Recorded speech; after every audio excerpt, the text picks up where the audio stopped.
Wine is one of the oldest beverages known to man. In fact, we have documentation of it dating back more than 5,000 years. Everybody from the early Romans and Greeks clear back to the ancient Chinese who have documentation of it in 5000 BC as a predominantly consumed beverage. What is wine? Wine is the fermented product predominantly made from grapes, at least for our purposes. While wine can be fermented from just about anything that's got a little bit of sugar in it, dandelions, raisins, even cashews, most of what we're going to deal with in the restaurant is going to be grape wine. Some of the earliest documented use of wine and consumption of wine is going to be found in Egypt, actually, where there are documentations of rulers and Egyptian kings and queens consuming wine to make their lives a little bit better.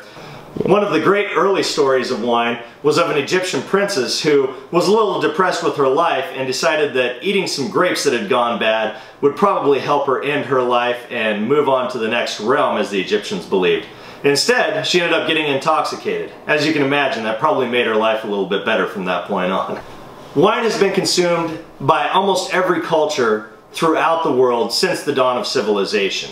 However, for our purposes, most modern consumption of wine is going to start between the Greek and Roman eras, where wine finally started to become a cultivated product instead of a by-chance product. What I mean by this is, as we move from the Greek into the Roman era, more study was placed on how to properly grow grapes, when is the best time to pick them, which grapes are best produced into wine, and how the fermentation process can best be done to produce a product that's drinkable, enjoyable, and has an alcohol content. We look at a few key regions that produce the majority of the wine that's consumed around the world.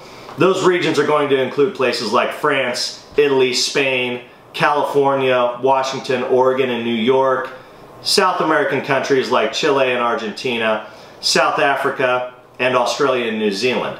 While wine can be produced in many other locations in many other regions, these are considered to be the optimal places for growing grapes and have a culture of producing great wines. What makes a wine taste so much better from one region than another? It's a concept that we call terroir.